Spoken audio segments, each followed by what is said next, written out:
जन्मनामात राधा दयाने सदा वासनामात केला दयाचामकी सर्वदा नाम कीर्ती नमस्कार त्या ब्रह्मचैतन्यमूर्ती सच्चिदानंद रूपाय विश्वोत्पत्त्यादि हेतवे तापत्रे विनाशाय श्रीकृष्णाय वयग्रमा श्वेतपद्मासना देवी श्वेतपुष्पोपशोभिता श्वेतांबरधरा नित्या श्वेतगंधानुलेपना वंदिता सिद्धगंधर्वै रचिता सुरदानवै पूजिता मुनिभिः सर्वे दृश्यभिः स्तूयते सदा स्तोत्रेणानेहता देवी जगद्धात्री सरस्वती ये स्तुवन्ति सन्ध्याय सर्वविद्यासुवन्तिते वंशी विभूषी सततनवनीरदाभात्सीताम्बरा तरुणबिम्बपकलरोष्टात् पूर्णेन्दुसुखमुखादरविन्दनेत्रात् कृष्णा परं किमपि तत्त्वमहं जाने. आमच्या टीमचा एक मेंबर बघ मी बोललो काय आमच्या टीमचा मेंबर होता काय सारखं पण तरी ठीक आहे ते खरं पुरवायला की आमच्यासारखं नाही ओढून अनुभवाचं आहे काय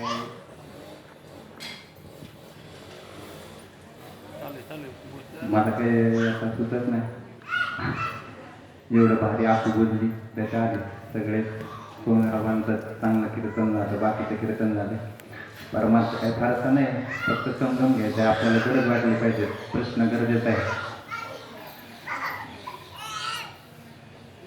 फक्त जसं गुरु महाराज सांगत असते आतला झरा लागणं महत्वाचं आहे एकदा आतला झरा लागला पाहिजे आणि तो टिकून राहायला पाहिजे झरा लागतो पण टिकत नाही सोहम शब्दाचा मारा केला आणि आत विठ्ठल कोंडला त्यांनी विठ्ठल एकदाच कोंडला परत त्याला बाहेर जायला जागा दिली नाही आपण विठ्ठल कोणतो पण आपला निघून पण जातो कारण कोंडलेला आपण राहत नाही कारण आपला मारा कमी पडतो पण संतांचं तसं नव्हतं आणि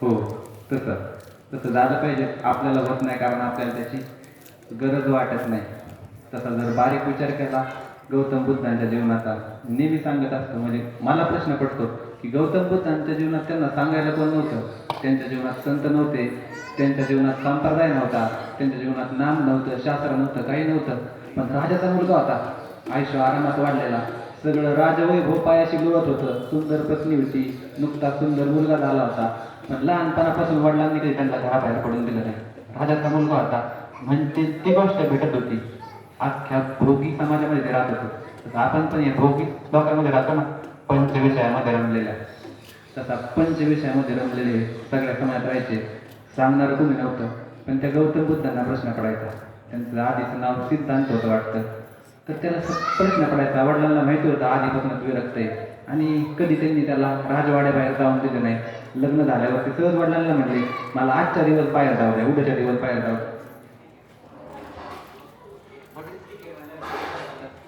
वडिलांनी परवानगी दिली पण वडिलांनी राज्यात सांगून ठेवलं उद्या हा बाहेर पडेल याच्यासमोर अशा एकही दृश्य घडायला नको की हा विरक्त होईल हे सगळं काय चाललंय प्रश्न फक्त म्हणजे आपण इकडे कशासाठी आलो हे लक्षात ठेवा की गरज वाटली पाहिजे ह्याच्यासाठी आलो गौतम बुद्धांनी मग त्यांच्या वडिलांनी सांगितलं की राज्यात असा एकही प्रसंग घडला नाही पाहिजे की ह्याला काय होईल विरक्ती दुसऱ्या दिवशी मग ते बाहेर पडले त्यांनी पहिलं दृश्य पाहिलं एक म्हातारा माणूस आता चेहऱ्यावर तुरकुत्या पडलेला वाकून चालला होता त्यांनी प्रश्न विचारला की हे काय आहे तर त्या रथ चालवणाऱ्याने सांगितलं की वार्धक्याची दशा आहे म्हातारपण झालं असं होतं गौतम बुद्ध म्हणले आपल्याला पण होईल मला पण होईल का ते म्हणले होणार पुढे गेल्यावरती एकदम रोगाने तडफडत होता म्हणले ह्याला काय झालंय ते म्हणजे त्याला आजार झालाय त्याच्या जवळ का जात नाही म्हणजे संसर्गजन्य रोग गौतम बुद्ध खाली गेले त्याला मांडीवरती घेतलं आणि रथ चालवायला विचारलं मला पण असं होईल का तो म्हटलं हो तुम्हाला पण असं होईल आणि समोरनच एक अंत्ययात्रा चालली होती गौतम बुद्ध म्हणजे ते काय ते म्हणजे त्याचं आयुष्य संपलं म्हणजे मला पण असं होईल का तुझ्यांचा रथ चालणारा मला तुम्हाला पण तसंच होणार एक दिवस गौतम बुद्धांनी फक्त 3च प्रसंग पाहिले जीवनात आणि त्यांनी काय केलं माघारी आले एवढा राजाचा मुलगा होता राजवैभव पायाशी लोळत होतं सुंदर पत्नी होती पण त्यांना चैन पडत नव्हती मी ज्या प्रकारचं जीवन जगतोय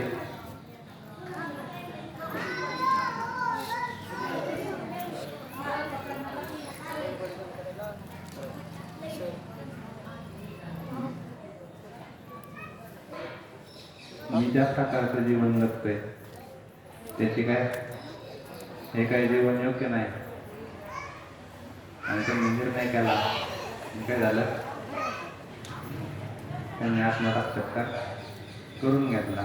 जसे आपल्याला काय श्रवणाची गरज नाही, आपण इथं बसलो तरी पण आपले चेहरे सगळं सांगतात. त्याच्यामुळे परमार्थ हा तळमळीचा विषय.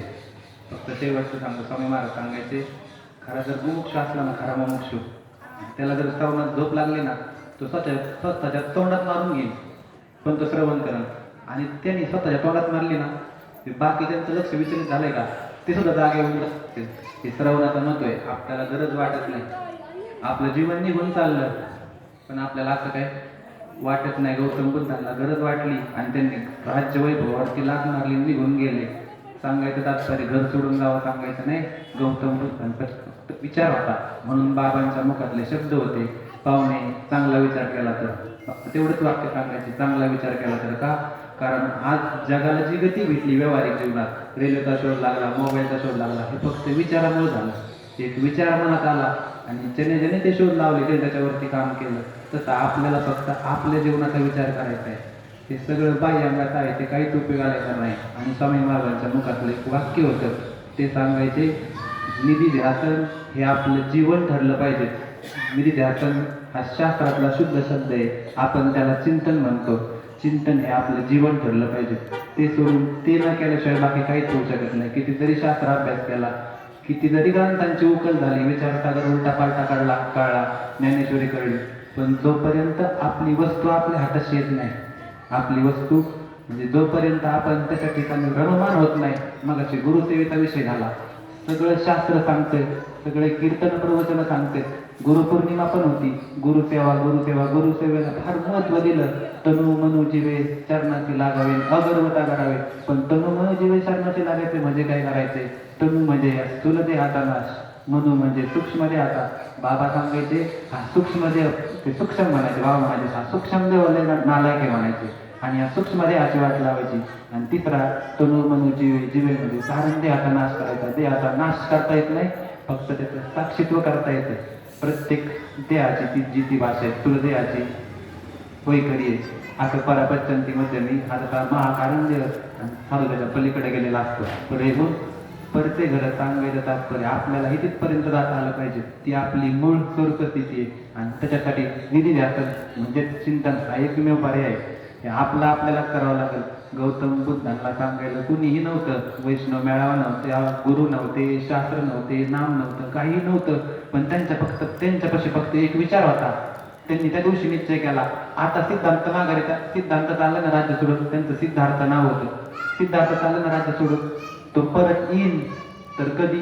जर तो वार्धक्य म्हणजे माझ्या म्हातारपणावरती मी विजय मिळवला, हे शरीराला जाणारे आजार ह्याच्यावरती मी विजय मिळवला तरच मी माघारी येईल, नाहीतर माझा देह पडेल. त्यांनी फार कष्ट घेतले 8 वर्ष आणि एक दिवस ते त्या वृक्षाखाली बसले. म्हणले आता माझा देह पडेल, नाहीतर मला आत्मसाक्षात्कार होईल. आणि त्या दिवशी त्यांना तो आत्मसाक्षात्कार झाला. का? गौतम बुद्धांना गरज वाटत होती तशी आपल्याला गरज वाटते का नाही? हा आपला आपण करायचा विचार आहे. कारण वेळ निघून चालली, दिवस निघून चालले आणि जसं सकाळी सोनबाबाने सांगितलं, इथे कोणी सोडू शकत नाही. आपण करा कोण नाही. गुरु साधन देतील करावा आपल्याला लागेल. दोन्हीकडून पण तळमळ असली पाहिजे. फार पुढे परमार्थ फार सुंदर आहे. पण कसं अधिक बेरीज वजाबाकी गुणाकार जर आला तर इंजिनिअरिंगला जाता येतं. आणि जर या 4 गोष्टी कशा असल्या तर जाऊन उपयोग नाही. तसं आपल्या परमार्थातल्या 20 गोष्टी चांगल्या असल्या, चांगली साधना असली तर पुढं परमार्थ फार सुंदर आहे. प्रातस्मरणीय, वंदनीय, पूजनीय. रंगनाथ परभणीकर गुरुजी होते, म्हणजे झोपेत चिंतनात हात घालायचा. एवढं जबरदस्त निधी ध्यासन गुरुजींनी केलं होतं. असंच पंढरपूरला संध्याकाळी एकदा फिरायला चाललं, शास्त्राचा अभ्यास करायचा ना. त्या महात्म्यांनी कसा अभ्यास केला हा मित्र राहणार त्याच्याविषयी सांगतो. गुरुजी असंच संध्याकाळचं पंढरपूरला फिरत होते. संध्याकाळी आपण पायी चालायला जात होतो आणि समोरून एक डुक्कर चाललं होतं. तो पण गुरुजींचे शिष्य होते आणि ते म्हणले ते लोक ब्रह्म चालले आणि ब्रह्म चालले म्हणता गुरुजी असेच रस्त्यावर पडले आणि आनंदाने डोळायला लागले. ज्ञानेश्वरीमध्ये अशी एक ओळी वाटतं, द्रष्टा द्रष्टत्वे आटला म्हणजे दृश्य पाहणारा आणि ज्याला पाहिले ते एकरूप झाले आणि ते जग लोळायला लागले. असं त्यांनी काय केलं, ते स्वतःचं जीवन कसलं होतं ज्ञानेश्वरीवरती. त्यांना फक्त शब्दांच्या चावटी करायच्या नव्हत्या, त्याची फक्त उकल करून घ्यायची नव्हती, तर ते त्यांना ते जगायची होती ज्ञानेश्वरी. त्यांच्या जीवनात त्यांनी ती उतरवली होती. ते प्रातस्मरणीय ते मामासाहेब दांडेकर, जोग महाराज यांचा परमार्थ काही आवडीत होती, कारण त्यांच्यापाशी तळमळ होती. स्वामी महाराज सांगायचे, तुमच्या अंतःकरणातली जर मळमळ घालवायची असेल तर तुम्हाला तळमळ लागली पाहिजे. परमार्थ ही दमादमाने करायची गोष्ट नाही म्हणायचे. तुम्ही जर एकसारखं निर्ध्यासन केलं तर साक्षात्कार तुमच्या गळ्यात पडून म्हणायचे. अशा तळमळीने बोलायचे. ते सांगायचे, तुम्हाला कुटस्थ कळावा म्हणून माझा जीव चाललाय म्हणायचे. खरं तर तसं साधक असं सांगितलं होतं का नाही, साधकाची पण काहीतरी तळमळ असते. तळमळीला साधक, तळमळीला मुमुक्षू. तसं तळमळ धर्माचं कार्य करणारा साधू पण काही आवडा असतो. तसं चांगलं महाराज होते. 14 विद्या 64 कला होत्या, पण ज्यावेळेस संत मुक्ताबाईची ज्ञानोबारायांची गाठ पडली त्यावेळेस चांगले बाबांचं तर बाजून राहत्या, पण महाअवतारी होते. ज्ञानोबाराय महाविष्णूचा अवतार आणि चांगले महाराज पंचलोकांच्या देवाची मुक्ती नाही व्हायची. संत मुक्ताबाईंना वाटायचं, ज्ञानोबारायांना वाटायचं, चांगदेवा माझ्या चांगदेवाला कळावा. काही कळत नव्हतं. ज्याला आपला प्राण ब्रह्म रत्न्याचा येतो त्याला फक्त एक विचार सांगायचा होता, पण त्याच्यासाठी ज्ञानोबारायांना 65 ओव्या लिहाव्या लागल्या. सत्य जो जपोनी जगदा भासू डावी मंगरासू प्रकट लागली. 65 ओव्यांमधल्या पहिल्या 4 ओव्यांमध्ये चांगले बाबांचं काम झालं. हे सगळं का सांगायचं, कारण गुरु पण तेवढ्या तळमळीत असावा लागतो. एवढा महाअवतारी पुरुष 65 ओव्या चांगले बाबांसाठी लिहितो. काय तळमळ असाल, आपल्याला त्याची गरज वाटत नाही. कोणासाठी वाङ्मय तयार झालं. स्वामी महाराज सांगायचे, श्रीमंत आईबापाची आपण दरिद्री मुलं येतं, आपल्याला त्या वैभवाविषयी काहीच वाटत नाही. त्यांना गरज वाटत होती. त्याच्यामध्ये 14, 20 आणि 64 कला होत्या. त्यांना गरज वाटली. आपण आपल्या गुरूंना कधी विचारलं का की मला याची गरज आहे का, तुम्ही मला सांगताल का. बाबाला जर म्हणलं, बाबा अमुक एकाला अनुग्रह द्यायचा येता का, बाबा येतील. त्याच बाबांना म्हणायचं, मला अमुक एका ओळीचा अर्थ सांगा. मग बाबा कधी येतात बघायचं. विचार करण्यासारखी गोष्ट आहे. मुघलांची सभा भरली होती. त्या मुघल सगळे सरदार होते ना, त्यांची सभा भरली होती. आणि ती मुघलांची जी असते ना, तिला बेगम साहेबा म्हणतात. मी त्यांची राणी थोडक्यात. ती म्हणायची, कोण लायला पिवाको कोण लायला, म्हणजे छत्रपती शिवाजी महाराजांना कोण. पण एकाची पण हिंमत होत नव्हती मी लावूंगा म्हणायची. अफजल खानाने हिंमत केली. तो म्हणला मी लावूंगा पिवाको, आणि त्याने विडा उचलला छत्रपती शिवाजी महाराजांना आणायचा. पण कसा त्याने विडा उचलला, त्याच्या जीवाची तगमग व्हायची. रात्री शिवाजी झोपेत शिवा, उठल्या शिवा, शिवा शिवा शिवा. त्याला अशी तडफड लागली होती. तसा गुरु शिष्य दोघं तळमळीचे असले पाहिजे. गुरुला तळमळ असली पाहिजे. ह्याची का प्रगती होत नाही, ह्याची का प्रगती होत नाही. हाच विषय ब्रह्मचैतन्य महाराज त्यांच्या प्रवचन मालिकेत सांगतात. आणि शिष्याला पण तशी तगमग असली पाहिजे. आणि खरी पुरी गुरुसेवा जर काय असेल ना, मग सांगितलं तर स्वामी महाराज सांगायचे, तुम्हाला माझी जर खरी सेवा करायची असेल ना, तर मी ज्या बोधामध्ये राहतो ना, तुम्ही त्या बोधात राहा. तीच माझी खरी पुरी सेवा आहे. आणि साधू कुठल्या बोधात असतो, विश्व ब्रह्म रूपे. हा फार पुढचा विषय. मग विषय जड होत जातो. मग वाटतं हे काय, पण तो पुढे गेल्यावर फार सुंदर आहे. आपल्याला ह्याचीच गोडी लागत नाही. पुढे गेल्यावरती शेवटचा विचार असा आहे, सगळं खोटं ठरून जातं. शास्त्र नाम गुरु खाते पटणार नाही मला, पण पटणार नाही म्हणून बोलायचं नाही असं पण काही विषय नाही. तुम्ही केलेली साधना सगळं खोटं ठरतं, कारण स्वरूप स्वयंसिद्ध आहे. ज्ञानोबाराय अमृतानुभवामध्ये सांगते, निवर्तत नाही मा निवर्तवी हा काही कैसा बसे ठाई निवृत्ती नावाचा. ते ज्ञानोबाराय निवृत्तीदाराला प्रेमाचं ऐकावं करते. म्हणले, दादा मी तुम्हाला निवृत्तीनाथ का म्हणावं, तुम्हाला हे नाव काय शुभ दिसत नाही, तुम्ही माझ्या जीवनात काय निवृत्त केलं नाही. आणि निवृत्त करायला इथं काय नव्हतं, पण तसं आपण पण आपल्या गुरुला म्हणलं पाहिजे. आपला पण जीवनात आता एक दिवस उजाडला पाहिजे, तुम्ही माझ्या जीवनातून काय केलं प्रेमाने म्हणलं पाहिजे. जर गुरुला कळलं तर गुरुच्या डोळ्यात पाणी. जसं बाबा गादी घेऊन नाचले होते का नाही, पण त्याच्यासाठी गुरु पण जागेवर असतील तर 100% डोळ्यात पाणी. ज्यावेळेस शिष्य असणार की तुम्ही माझ्या जीवनातून काय केलं, काहीच नाही केलं, माझं स्वरूप सिद्ध होतं, पण ते कसं पैज लावून झालं पाहिजे. पण मला सांगायचे, बापासोबत पैज लावली, बापाला वाटायचं हा काय 10वी पास होतोय का नाही. तो तालुक्यात पहिला आला आणि बरोबर तशी त्या गुरुची घटना घडली पाडेगावमध्ये. तर स्वामी महाराज म्हणायचे, पैज लावून पास होता आलं पाहिजे, मग बापाला आनंद का दुःख. तसं पैज लावून आपल्याला तिथपर्यंत जाता आलं पाहिजे. कष्ट करायची तयारी पाहिजे. व्यवहाराचं उदाहरण सांगतो. एक मायकल फिलिप म्हणून एक पाहुणार आहे. त्यानं इतके मेडल मिळवले 28 काहीतरी म्हणजे कोणच मिळू शकत नाही एवढे मेडल त्याने मिळवले. त्याचा इंटरव्ह्यू झाला, त्याला विचारलं की तुम्ही कसं काय मिळवलं? तो म्हणला मी सराव केला. त्याला परत विचारलं सराव तर सगळेच करते. तो म्हणला मी सराव केला. त्यांनी परत विचारलं कसं काय? तर तो म्हणला पाच उत्तर असं व्यवहारिक जीवनातलं उदाहरण आहे. तो म्हणला 7 वर्षात माझ्या जीवनात असा एकही दिवस नव्हता ज्या दिवशी मी पोहण्याचा सराव केला नाही. दिवाळी, दसरा, होळी, काय अमुक बहिणीचं लग्न, अमुक वारलं, माझं दुखतंय, मला काय होत नाही, असं तसं वातावरण बिघडलं, मी सतत सराव केला. सांगायचं तात्पर्य त्याचं जरी व्यवहारिक जीवनातलं यश असलं आणि तिकडचा सराव असला तरी ते आपण परमार्थात घेतलं तर आपली साधना म्हणजे तो सराव आहे. घरातलं वातावरण बिघडलं तरी करत राहायचंय, अनुभव आला तरी करत राहायचंय, नाही आला येणार नाही असं होत नाही तरी करत राहायचंय, सतत तेच करत राहायचंय. का? कारण आपल्याला तिथपर्यंत जायचंय. संत गेले जाया ठाया देवराया पावी. संतांनी काय केलं? तो प्राप्त करून घेतला. कसा? संतांनी कसं प्राप्त केलं?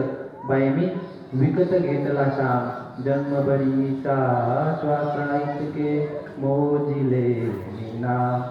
विकत घेतला श्याम बाई मी विकत घेतला श्याम. म्हणतात कुणी म्हणे लई असेल चोरी, कुणा वाटते असे उदारी. जन्मभरीच्या श्वासा इतके मोजिले मीना.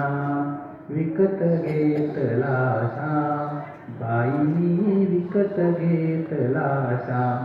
मला गायनला येत नाही, प्रयोग केला. सांगायचं तात्पर्य संतांनी त्याला विकत घेतलं आणि काहीच नाही. जसं आमच्या गुरु महाराजांना कीर्तन येत नाही, प्रवचन येत नाही, जरी आलं तरी माझ्यासारखं येत नाही. पण काय झालं? त्यांच्यासारखं झालं पाहिजे.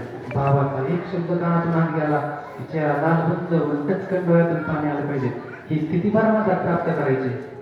प्रेम जब अनंत हो गया, रोम रोम संत हो गया. आता असं वाटायला लागलं की छाती आनंदानं फाटून जाते का काय? असा काहीतरी अनुभव आला पाहिजे. कीर्तन प्रवचन ह्याने आपण किती सत्वगुणाची वृद्धी करणार आहे? शेवटी काय करायचंय? तमोगुणातला रजगुणात आला पाहिजे, रजगुणातला सत्वगुणात आला पाहिजे, सत्वगुणातला शुद्ध सत्वगुणात आला पाहिजे आणि शुद्ध सत्वगुणावर लाट मारून गुणातीत व्हायचा हा विषय.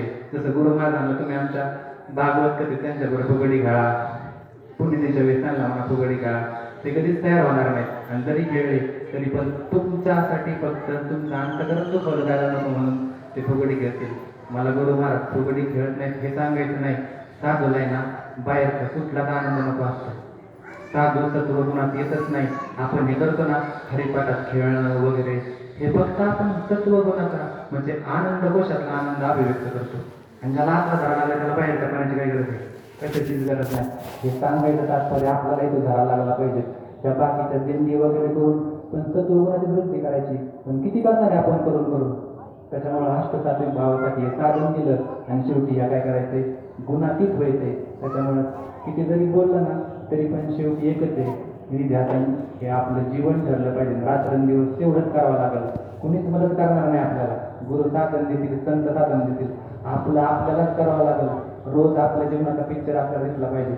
मला काय करायचं जीवनात? सकाळी सोनाराने सांगितलं काय करायचंय आणि काय नाही करायचंय ह्या गोष्टी स्पष्ट असल्या पाहिजेत. आणि जे करायचंय ते एकसारखं केलं पाहिजे. जसं तो पवनारा होता, 7 वर्ष त्यांनी अविरत मेहनत केली, न भूतो न भविष्य 28 मेडल जिंकले. ते व्यावहारिक उदाहरण आहे.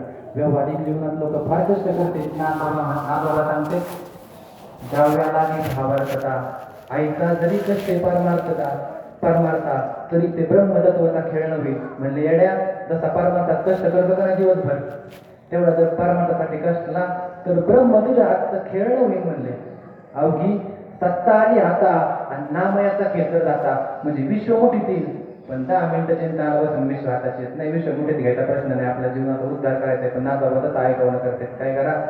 जेवढी बघा ना किती लोक आदपतात. सकाळी डोळ्याला जेवढे दिसतात ना तेवढे सगळ्यांचे प्रयत्न पैसे कमवण्यासाठी चालले. पण या कथाळ पण ठिकाणी असा विचार नाही की मी ज्या लोकांमध्ये राहतोय ते खरंच योग्य लोक आहेत का? जे माझं ध्येय आहे त्याच्यासाठी माझी संगत खरंच अनुकूल आहे का? गौतम बुद्धांपाशी हा विचार होता, आपल्यापाशी विचार नाही. बाबांच्या मुखातलं वाक्य होतं, पाहुणे चांगला विचार केला तर. आणि हा जन्म आपला शेवटचा जन्म ठरायचा असेल तर आपल्याला ते ज्ञान करून घ्यावं लागेल. स्वामी महाराज सांगायचे शेवटच्या जन्मात ज्ञान होत नसतं, ज्याच्यात ज्ञान होतं तो शेवटचा जन्म ठरतो. त्यांच्या मुखातलं आधुनिक वाक्य होतं, ते म्हणायचे, मी चिंता कशाची करू, याची मला चिंता लागते. काय जीवन करून ठेवलं असेल त्यांनी. आपल्याला असं वाटतं का माझं जीवन पण असावं की काळजीच नाही वाटली पाहिजे. देह पाडल्यानंतर ते म्हणायचे, माझं मन गुंतायला काही शिल्लकच नाही उरलं. आपलं मन कशा कशात गुंतू शकतं, जड भरत मागून कशी तर फक्त हरिणच होतं. आपल्यापाशी काय काय आणि आपल्याला अभ्यास करायचा आहे. खूप काही आहे. परमार्थ पुढे गेल्या विचारांच्या ठिकाणी बोलायला गेल्यावरती पण फार सुंदर आहे. पण कसं अलीकडे आपल्याला श्रवण करायचं नाही. तसं मला व्यक्तिगत असं वाटतं, तसं शरीराला मोठा कॅन्सर रोग असतो का नाही, कॅन्सर झाला की विषय संपला म्हणते, तसं आपल्याला काय झाले, आपल्याला परमार्थात श्रवण शून्यता हा मोठा कॅन्सर झाला. आपल्याला श्रवण करायचं नाही. ज्ञान आणि भक्तीचा समन्वय साधला पाहिजे. कोणाची तरी भावाची फार मोठी इमारत उभा राहते, म्हणजे खूप सुंदर खूप मोठा भाव असतो, खूप छान साधना असते, पण तिथे विचारांची अपरिपक्वता असते.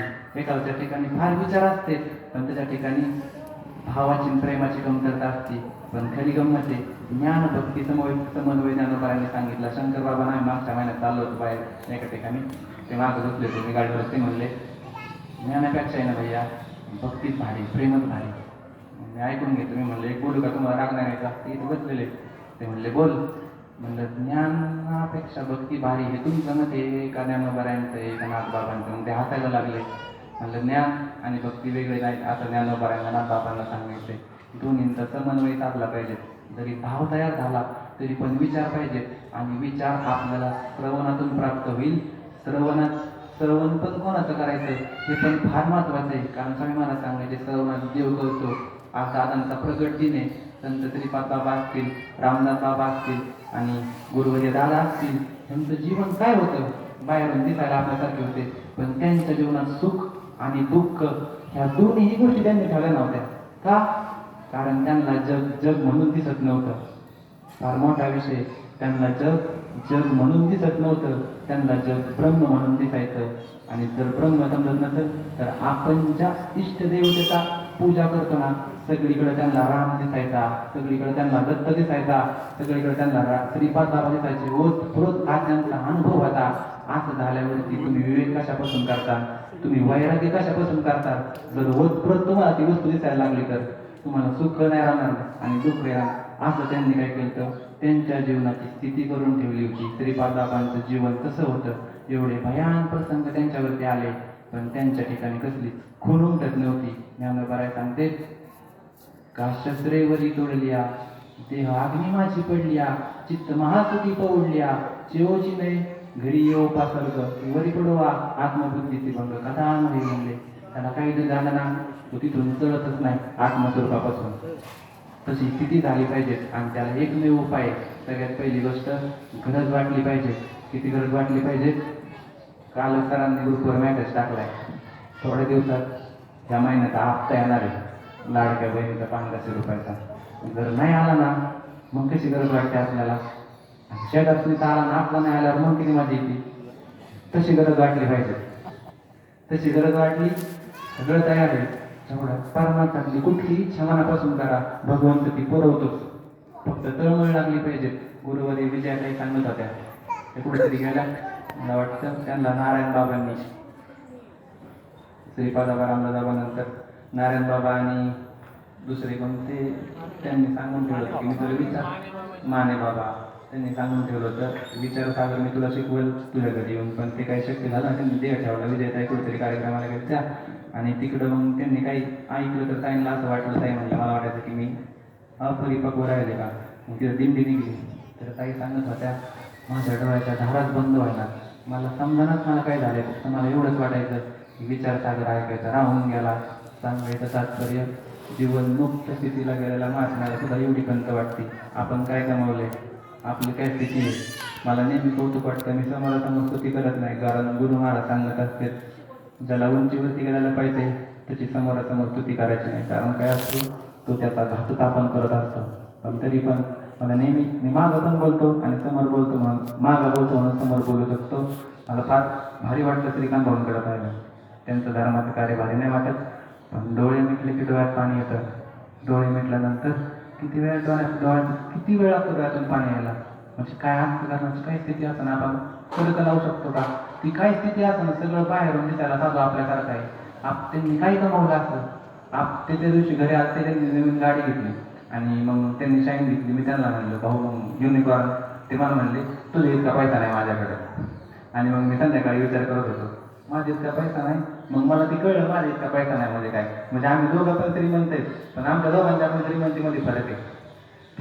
त्यांच्याकडे जो पैसा आहे का नाही त्या पैशाने त्यांना काय झालं, त्या पैशाने आईन तारुण्या जीवनमुक्ती प्राप्त करून दिली. तू का म्हणे मुक्ती नवरी. मला नेहमी असं वाटतं त्यांचा पहिला विवाह त्याच्यावर झाला, नंतर सुवर्ण त्यांच्याबरोबर झाला असत आणि मग तो त्यांच्या श्रीमंतीने त्यांना ते प्राप्त करून दिलं. माझी व्यावहारिक जीवनाची श्रीमंती मला ते देऊ शकत नाही आणि ती स्थिती झाली पाहिजे. सोपं हात धरा लागला पाहिजे, गरज वाटली पाहिजे. लय सांगण्यासारखं नाही माझ्या, पण कसं आहे शेवट सांगतो. आपण भरपूर ह्याच वर्षी पुण्यतिथी झाली मार्च महिन्यात, फेब्रुवारी महिन्यात, परत भागवत झाली, गुरुपौर्णिमा झाली, दिंडी झाली, आता प्रगट दिने, भरपूर कीर्तन होते, प्रवचन होते. खरं सांगा बरं, मला नका सांगू, आपण का आपल्या मनाला विचारायचं. आपल्याला कुठलं तरी कीर्तन आवडत असेल, त्या कीर्तनातला एखादा विचार आवडत असेल, आपल्याला असं कधी वाटतं का की आपलं जीवन त्या विचारासारखं होईल का? समज एखादा विचार ऐकला बाबा, आता ऐकलं की आपल्या अंतःकरणाची ती तशी झाली पाहिजे. मग आपल्याला खरंच असं वाटतं का की आता तो विचार मला फार आवडलाय आणि मी सतत प्रयत्न करत आणि नाही प्रयत्न केल्यानंतर मी माझ्या गुरुला विचारल की मला असं का होत नाही, माझं जीवन असं झालं पाहिजे. आपल्या ठिकाणी अशी तळमळ नाही. काय चाललंय माहिती का, हे सगळं औपचारिकतेचं चाललं. औपचारिकता असते की नाही, त्याला इंग्लिशमध्ये फॉर्मॅलिटी म्हणतो, तसं हे औपचारिकता आहे. करायचं म्हणून करायचं, यायचं म्हणून यायचं, गुरूंच्या घरी आहे म्हणून जायचं, गुरुपौर्णिमेला ईद मेळावा आहे म्हणून जायचं. आपल्या ठिकाणी तशी तळमळ आहे. प्रेमानंद महाराज म्हणले माझी अजून डायरी आहे, त्या डायरीमध्ये अजून लिहिलेलं आहे आणि मी ते एक एक वाक्य 100 त्या महात्मांच्या संगतीत गेलो, त्यांनी जे जे सांगितलं ते मी लिहून घेतलं आणि ते मी 100 वेळा वाचायचो. का?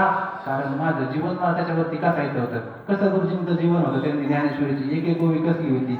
स्वामीनाथांनी फक्त वाचलं फक्त ज्ञानेश्वरीमध्ये की जगी आवडण्याची की जे म्हणले 1000 पारणे केली ते म्हणले, पण पाट्याची एक पण ओळी पाठ नाही झाली. पण ते म्हणले की आपल्याला असं वाटत नाही गाड्या की जगाने आपली आवड नाही केली पाहिजे. आपल्याला तर वाटतं जगाने डोक्यावर घ्यावं. स्वामी महाराज आवडण्यातून निघले काशी वगैरे सांगायचं तात्पर्य हेच की आपण ऐकतो भरपूर पण आपल्याला घेऊन काहीच जायचं नाही.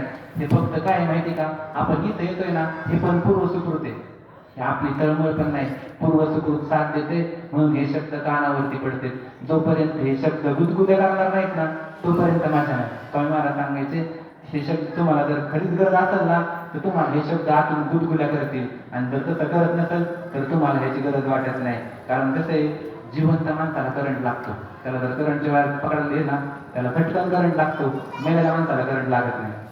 मग आपलं कसं आहे, आपण आपण एवढं व्यवहारिक जीवनातून वेळ काढून येतो, हे घेऊन गेलं पाहिजे. आपलं वाटलं पाहिजे कुठलाही एक विचार जीवनात उतरवला तरी सुद्धा आपण त्या उंचीवरती जाऊ शकतो. वेद मार्गे मुनी गेले याच मार्गे चाललो, नकळे विषय आणला म्हणून स्पष्ट बोलतो तुकोबाराय म्हणले. वेद मार्गे गेले का नाही मुनी, आम्ही त्याच मार्गाने चाललोय पण हे विषय आणलं झालेच नाही, यांना कळत नाही म्हणून थोडं मला स्पष्ट बोलावं लागतं असं ते म्हणले. कारण काय केलं तर त्यांनी ह्याच्याकडे पाठ केली होती. जसं मागास सांगितलं का नाही, गुरुवरी दादांनी त्या दिवशी त्यांना ते भेटलं ना साधन, त्यावेळेस पाठ केली. आळंदीमध्ये एक महात्मा होते, वयाच्या 45व्या वर्षी त्यांना ब्रह्मनाम प्राप्त झालं. ते सांगायचे ह्याच्यानंतर मी फक्त 2 आणि 3 तास झोपलोय. ज्या दिवशी साधन हाताशी आलं ना तोपर्यंत मरेपर्यंत मी 2 आणि 3 तास झोपलोय. एवढं निध्यासन ते महाराज म्हणले मी केलेलं आहे. तशी आपल्याला गरज वाटली पाहिजे. आपण येतो, वेळ देतो, पण ह्या औपचारिकतेचा काही विषय नाही. 1500 रुपये लाडक्या बहिणीचे आले तर 700 घरातले आणि 700 जर का एवढी बनवली तर ते वाढते. तसं हे पूर्व सुकृत आहे. म्हणून कसं आहे, मी पण वाट बघत होतो कोणी कधी वाजवत आहे. ते कसं आहे, आपण येते मला बी काय आवाज त्याच्यामुळे कसं आपल्याला गरज वाटली पाहिजे आणि तसंच बोलावं लागतं ना. चिडी तडाव जाते माझ्यासोबत सगळे मिळून. तसं मग आलोय तर घेऊन गेलं पाहिजे, तो विचार जीवनात उतरवला पाहिजे, गुरूंच्या मागं हात घेऊन लागलं पाहिजे. ज्ञानोपरायणला गरज वाटली चांगल्या वाढांसाठी, आपल्याला काही गरज वाटत नाही. संत वाङ्मय इतकं भारी ना, नाहीतरी साधना झाली ना, साधना करून नाही हेमत कमी नाही. पण संत वाङ्मय इतकं भारी ना, सहज जीवन मोकळं होत आहे. पण कसं आहे, त्या साधूच्या मुखातून असं अमृत सरवलं पाहिजे. जीवनमुक्ती आपल्या उपयोगाला आली पाहिजे. स्वामी महाराजांचे काही शब्द होते, ते विचार ऐकलं तर असं उड्या मारूशी वाटते, असा माणूस सहज मोकळा होऊन जाईल असे विचार असते. तर आजकाल तसं कोण चांगलं नाही. फार संत वाटण्याची गोष्ट आहे. गुरुवर्य माफ करा, पण गुरुवर्य संपदावा हांडे असं म्हणलं एकदा की धर्माच्या कार्याच्या नावाखाली हिंड फिरस्तीपणा करून उपयोगाचा नाही. कसं आहे, तसं सकाळी सोन्याबाने सांगितलं ते जनावराला किती पिल्लं होते, 24 पिल्लं होते. पण कसं आहे, अंगावरती पाचता आलं पाहिजे. लय लाख घडवायचे, 10 भारी घडवले पाहिजे. कारण घडवायचा विषय नाही, त्याला ते पुरवलं पाहिजे. स्वामी महाराज सांगायचे, ज्याच्या आईला दूध आहे ना, त्याला दाईला प्यायला जावं लागत नाही. माझ्या मित्राचा फोन आला, तर मला म्हणला सांग, मला थोडं सांग. मी म्हणले मी नाही सांगणार, तुझ्या गुरुंना विचार. म्हणजे खरं खरं आज सिरियस सांगतो, खोटं नाही बोलत. ते म्हणले सांग. मी म्हणलं नाही सांगणार. मी त्याला नेहमी सांगतो, ते मला माहिती तुम्ही तेवढ्या थोडंसं ऐकतो. ते मला सांग. मग आता मला थोडं राग. मी म्हणलं तुला एक गोष्ट सांगतो राग नाही न्यायची. ते मला सांग. त्याला म्हणलं हे बघ, तू माझ्याकडून अमुक घे तरी मी तुला सांगणार नाही. तर तो मला सांगेल, ज्याच्या आईला दूध आहे त्याला ताईला प्यायला जावं लागत नाही. मग तू बघ आता कसं आहे, तू रांगण आला ना. तू म्हणला नाही आला, परत त्यांनी काय मला विचारलंच नाही. त्याच्या अगोदर 2 महिन्यापूर्वी एका माझा मला फोन यायचा सोमवारचा. ते मला म्हणायचे, आता मी नाव घेत नाही, तुमच्या भागातले अमुक एक महात्मे आमच्याकडे येते आणि त्यांना घेऊन मी गेलो, 20 अनुग्रह दिले. परत पुढच्या सोमवारी फोन आला, त्यांना घेऊन गेलो, एवढे अनुग्रह दिले. मी आपलं ऐकून घ्यायचं, त्यांना आपुलकी वाटायची, ते मला फोन करायचे. तिसऱ्या सोमवारी परत फोन आला, मला राहवलं नाही. मी त्यांना म्हणलं तुम्ही मला हे सांगता हे ठीक आहे, मला याची काही अडचण नाही, पण मला असं वाटतं एवढे सगळे जाण्यापेक्षा कोणाला तरी अंगावरचं नीट पाजलं पाहिजे. लेपी जवळ काय उपयोगाचे नाही. सांगायचं तात्पर्य, कोणाच्या निंदेत बाबा सांगायचे, कोणाची निंदा आणि स्तुती करायचा हा प्रश्न नाही, प्रश्न धर्माचा आहे. ते बाबांच्या मुखातले शब्द होते. ते सांगायचे, लिंबाच्या झाडाला लिंबोळ्या भरपूर आल्यात, पण फायदा कोणाला पाहू नये असं म्हणायचे. वाईट वाटतं बाबांचे विचार समाजापर्यंत पोहोचायला सांगायला, पण बाबांच्या नाही. तपशील अपयशी मला माफ करा, नाही बोलायचं माझे पात्र, पण काही विषय धर्माचा आहे. कारण तुमची जीवनमुक्ती आमच्या उपयोगाला येत नसेल तर मग थोडंसं वाईट वाटतं. चार अपेक्षा आईला मुलाकडून असतील तर मुलाला पण 4 अपेक्षा असतात का नाही, तसंच आहे. तुम्ही नाही बोलले का आम्ही तरी का तुमच्याकडून चालतंय. काय आता आम्ही कसं आहे, हे परोक्ष ज्ञान आहे, त्याचा काही उपयोग नाही. वाक्चातुर्यावरती सरस्वती माता प्रसन्न झाल्यावरती तिची विनवणी केली तर ती काय करते, तिची विनवणी केल्यानंतर ती उजव्या बाजूला बसलेले असते, हृदयाचीकडे असते आणि ती शब्दांची जुळवाजुळव करून देते. आणि हे ब्रह्मज्ञान जसं काय खरोखर अनुभवाला आलं का काय असं बोलायला ती मदत करते. पण तसं काय नाही, हे आमचं परोक्ष ज्ञान आहे. जर परोक्ष ज्ञान व्यवस्थित झालं असेल तर ते बुद्धी पुरस्कृत पापाचा नाश करतं. परोक्ष ज्ञानाची किंमत कमी असं नाही. त्यासाठी एक पायरी राहिली तेवढी करावं लागेल. ती दृढ परोक्ष ज्ञानाची. परोक्ष ज्ञानातून नंतर दृढ परोक्ष ज्ञानाकडे जायचंय. परोक्ष ज्ञानामध्ये बुद्धी पुरस्कृत पापाचा नाश होतो. दृढ परोक्ष ज्ञान केला पुण्याचा नाश होतो. कारण पुण्य पण उपयोगाचं नाही, हे आपल्याला भीती दाखवते. दिंडीत गेलं, जेवलं, पुण्य गेलं, पाप गेलं, सावड काढायची असं काही नाही. आत्म्याला पाप नाही, पुण्य नाही, हा माझा विचार आहे. असं तर कारण विचाराने पाप घडते, विचाराने आपण बांधले जातोय. हा आपल्या ठिकाणी परफेक्ट पाचला पाहिजे. मला पापही नाही आणि मला पुण्य पण नाही. ज्या दिवशी मी झालो आम्ही विचाराने हो. आणि त्याच्यामुळे कुणी काय जरी म्हणलं तरी आपल्याला पापही नाही आणि पुण्य नाही. आपला भाव करतेपणा घेतला की दुसऱ्या पुढल्यांचे ओझे गेला, आपल्या माते गेला, मग माहिती गेला. तसं आपल्याला पाप नाही.